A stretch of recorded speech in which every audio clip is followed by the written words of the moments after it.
I'm Sanford Rubenstein.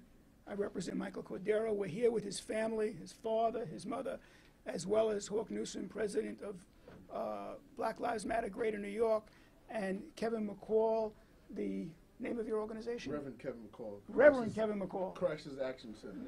Of the Crisis Action Center. We have a serious problem in this city with regard to the way mentally ill people are confronted by police in dangerous situations. In this case, Michael's mother called 911. It wasn't the first time. And she told him, Michael has a bipolar disorder, he's schizophrenic, and he's acting out. Please come and help. That's not what happened. The patrol guide has certain protocols which are to be followed when interacting with mentally ill people. The police who came to the scene should have known from the 911 call he was mentally ill and should have followed that protocol, isolating him instead of shooting him. This should not have happened in this city. His father will explain some of the background with regard to the phone call that was made to 911 and Michael's condition. Go ahead. Thank you. Tell him your name first. Good morning, everybody. Thank you for being here. My name is Mr. Cordero, Salvador Cordero. I'm Michael's father. First of all, I want to emphasize, Michael never had a gun. The NYPD should have approached Michael in a different form and manner. The NYPD 28 precinct have a history of Michael's mental illness for more than 2-3 years. We have asked the DA, the police, even judges. Me personally, I've been in the DA's office requesting that Michael be institutionalized in a hospital, to no avail. Michael was shot by the police and left in front of my door for more than 45 minutes before an ambulance came to take him to the hospital. Upon taking him to the hospital, they would not let me and my wife or my family visit Michael for more than 2 days. 24 hours after being shot, less than 24 hours after being shot, they escorted Michael out the hospital without letting us know, took him to a precinct in extreme pain.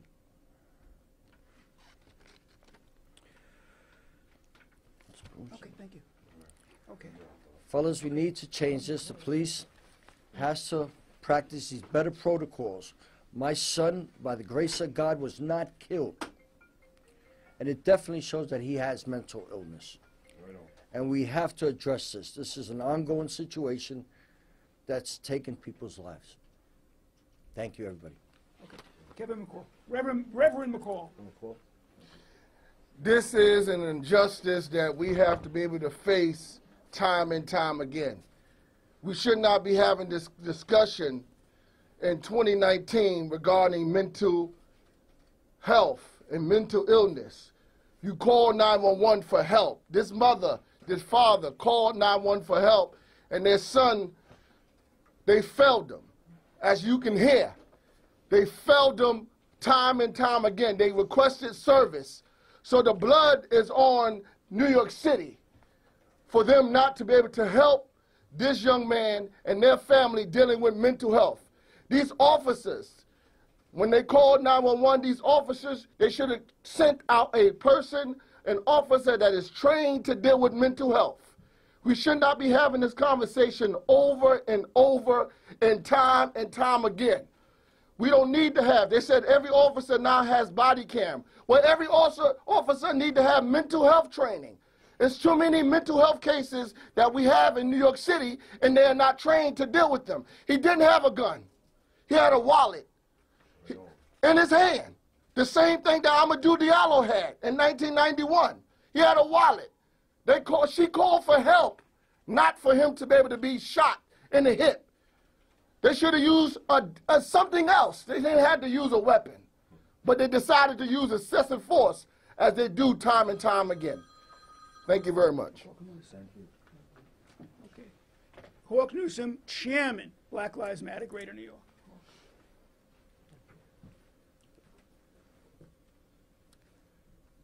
Let's deal with the facts.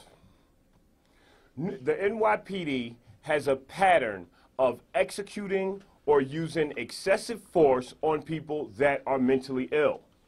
We addressed this issue 2 years ago in Brooklyn with Dwayne June. We addressed this issue with Deborah Danner. And last year, we addressed this issue with Saeed Vassell. To this point, no steps have been taken by the mayor or the city council to correct this issue. The only thing that the one simple thing that could have prevented their son from being injured and this family from going through this tragedy is simply Mayor de Blasio following through on his word. Several years ago, he said that all NYPD officers who encounter mentally ill people will be trained to deal with them.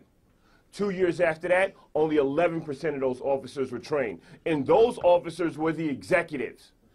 I go on further to state that a commission was called by the mayor to oversee the training of officers in dealing with the mentally ill a year ago. And still, nothing. What we're dealing with is a con game. A con that is being ran on the city of New Yorkers, and the price that they are paying is blood. Their relatives are being shot, their relatives are being murdered, and no one is being accountable. Our public advocate, Jamani Williams, stood on these cases in the past as well.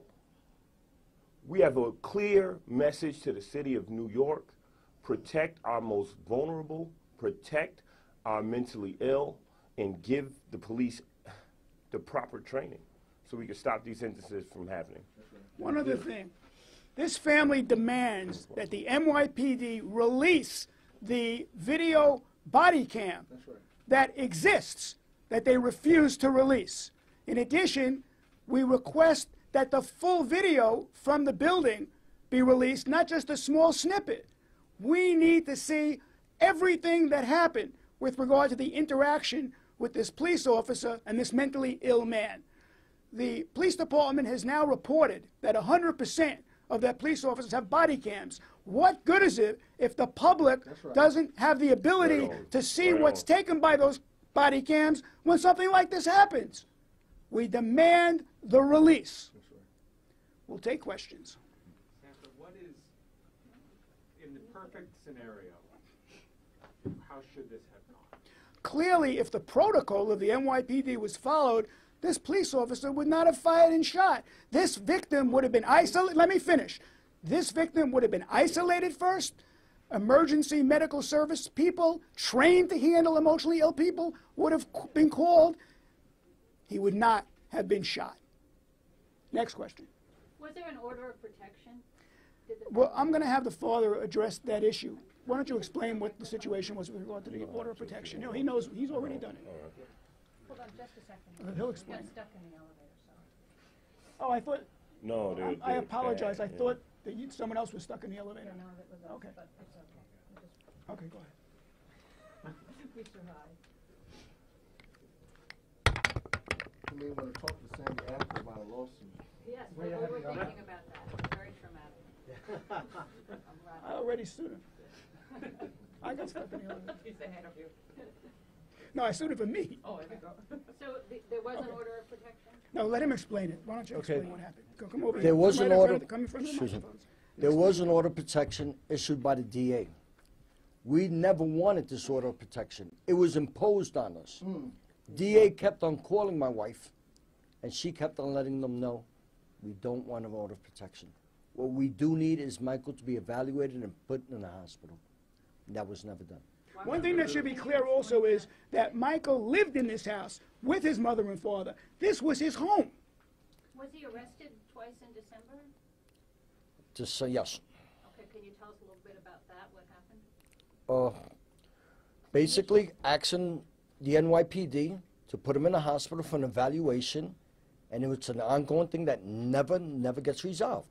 What you have to understand is the escalation in this matter. Here's a family that called on the NYPD for help. They called on the district attorney for help. They said, help us. Put him in a hospital. Give him the services that he needs. And they never did that. And the end result is him being shot. And we're lucky he's still alive because I'm representing 4 families whose loved ones with mental health issues were killed by officers of the NYPD. This situation in this city, the manner in which the NYPD interacts with mentally ill people who they have notice of are mentally ill, must be addressed by the mayor. What prompted the DA, what prompted Yes. the DA to issue the order of protection? See, What- here's what the is thing. it? Whenever a Wait, black wait, person is killed, the press wants to issue their dirty past. We're dealing with a man who was shot, who was holding no gun. But all the time, you want to issue statements about how a person hopped the train or how a person was in possession of weed. Can't we just deal with the victims without muddying up their names? Sister, sister. You can use my name too. I'm trying to get a better understanding of what he's talking about. So we can go back to the police and we can ask them more questions. So what incident prompted the DA to impose the order that you're saying that you did not want? I have no idea. Okay. And also, just, It was never requested by the family. right. So just to be clear on the order of protection issue, you know, families, because they were not getting help from the city, they depend on the city. Our tax dollars pay the mayors and those who are elected officials to be able to help us. This family decided to be able to call on the district attorney. The district attorney's office decided to be able to impose because they don't know what to do, because they get the direction supposedly from the mayor. You need to go and investigate where the mayor spent $2 million on his Thrive New York City program that they're supposed to be able to deal with mental health issues, and they neglected this particular family. So that's what needs to be an investigation, not where more so the order of protection happened and what happened. The family, he lived there. He was in their home. He decided, it wasn't to the point, these families need support. When they have mental issues, they need support. So when they need the support, they depend on the services that is supposed to be provided, and the city failed them. By the district attorney opposing an order of protection, when you have an incident inside a home, as you know, and things happen, because of a mental issue or mental episode that happens, it's automatic for order of protection to be able to be in place. That is the law. That's what happens. That's procedure. So whether an order of protection was in place, he was still allowed in the home, and the officer didn't know that when he came to be able to the house. He wasn't trained to know about an order of protection. He wasn't trained to know about mental health. All he was trained to do was to shoot to kill, and that's what he came to do that day. Can I get clarity to that point? Can I ask you a question? To Sure. that point? The officers, they get a call. They are told, as I understand it, that the person had a gun. They arrive, they encounter him. He tells them he has a gun. His hand's in his pocket. Well, hold on. Let me just make it correct. He didn't tell. She called to tell him that. Listen, my son is in duress. My son is schizophrenic. Right. So say that. But Not. they arrive under the belief that he's armed. Okay. Let me even address if- that issue also. Can I finish my No, question? let me address that issue, because we have not heard any 911 tape Okay, but that's with regard to that claim. Correct. The fact of the matter is, the mother with the father made the call to 911 that he was bipolar, schizophrenic. They knew that when they came, and if they didn't know it, they should have Can known I it. just finish my question, because my question is, the cops arrive with a set of circumstances that they believe, that they have been told. Let's assume that there is a... By whom? The mother said she didn't tell them they had a gun. The cops reported that the officers on the scene had been told that. So let's assume that that's true for the time being, okay? They arrive, they're there, he tells them he has a gun, his hand's in his pocket. There's the moment and the shooting happens. Are you saying, and I don't want to put words in anybody's mouth, I just want to, because you're talking a lot about the training, what happens before the encounter to then instruct how the encounter goes. Once the encounter is happening, do you have problems with how the encounter happens? Yeah, there's protocol that's supposed to be followed in the police handbook. That protocol was not followed. Correct. In this case. Correct. And the officer, when the mom called 911, she said my son is schizophrenic and bipolar. She said that. So automatically, the 911 operator should have detected, when they transferred the call to the police department, they should have dispatched the 11% officers that's trained with mental health, and when they would have came out to the scene, they would have said, oh, we're dealing with this kind of people and a person, let us deal with this differently. So the process would have happened differently. He wouldn't have been shot and in the hospital now. He would have been continue going the same path. You know, the policy in the guidebook is very clear as to what they're supposed to do. But do the police who are on the street shoot first and ask questions later? That's the real question here. That's the guts of this. Yes, there is video, but it's only a small snippet. We demand the release of the body cam video and the full video of the hallway. That was not released. I just really want to ask what standard are we setting when we are not holding police accountable for shooting when they do not have a gun in their hand? Correct. Dean. Whether it's been Deborah Danner, Saeed Baisal, I've Right been on. here with those families. I know you are. I and see you. understand.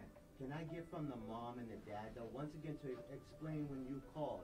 I've interviewed these families many. Can you just... Okay, the father will explain. The Let father. the mom come up. The mom She is doesn't not wanna going to talk. speak. But the father will explain. He was on the By call. your side, so that- Yeah, because why don't you stand next to him? important. Obviously, there's a lot of questions, and I've covered these many times before, so that's what people And could you want say to it hear. afterwards in Spanish too, please?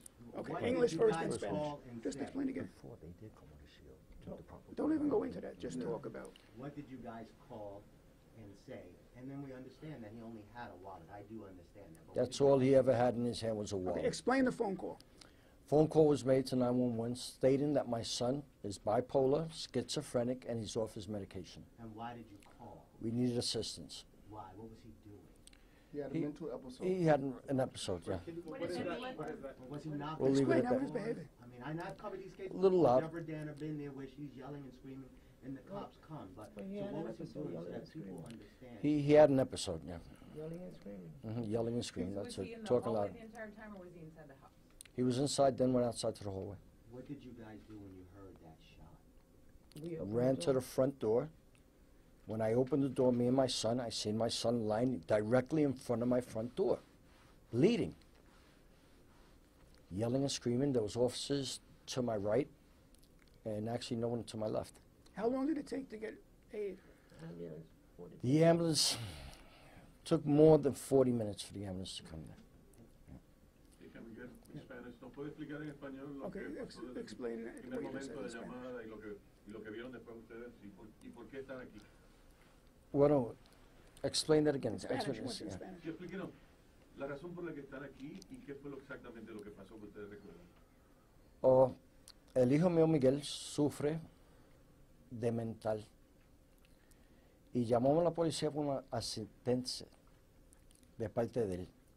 La policía llegó a casa y lo que hicieron fue le metieron un tiro al hijo mío y por poco me lo matan. ¿Qué es lo que ustedes están reclamando el día de hoy? ¿Qué fue lo que la policía no hizo bien? No hicieron nada bien, decir la verdad.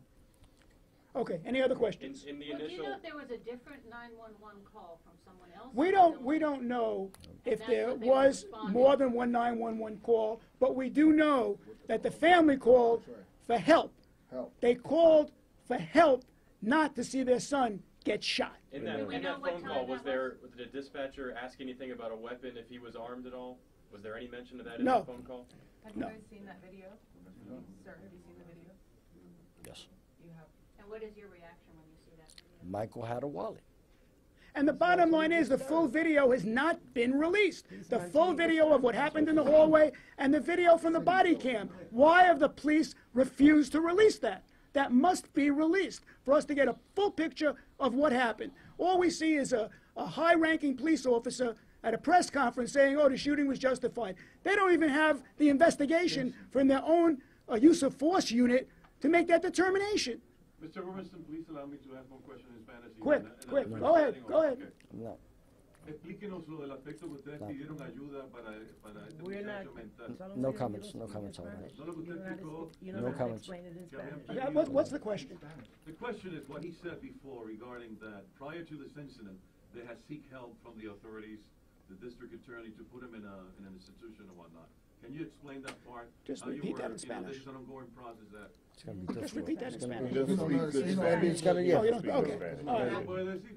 No, to the Yeah, left she don't vocal, I wanna say look like anything. when I see Okay. it. Yeah, go ahead. I know mom said she's doing so, but she's saying something to the side. Can you just come to the mic and just tell us from a mom's perspective? Because she's speaking to the sides. I don't want to try to. No, she doesn't, the mom does not want to Can you comment. just have you updated, how is your son? Can you just We, tell we us? don't, we haven't been given no You have not seen information. him, We right? haven't We haven't seen seen, him. we haven't They been have allowed to made see him. numerous, okay, this family has made numerous requests to see their son. In the house. They have been unable to see him They have not been allowed, since this happened, to see their son. And we understand he was moved from the hospital to the 28th precinct last night. And we still don't know where he is exactly, if he's in central booking, if he's in the precinct, if he's been discharged. We don't believe so. We need more cooperation for this family to at least get to see their son. One thing, Sandy. I'm sorry. And to this point, his family doesn't know what he's being charged with.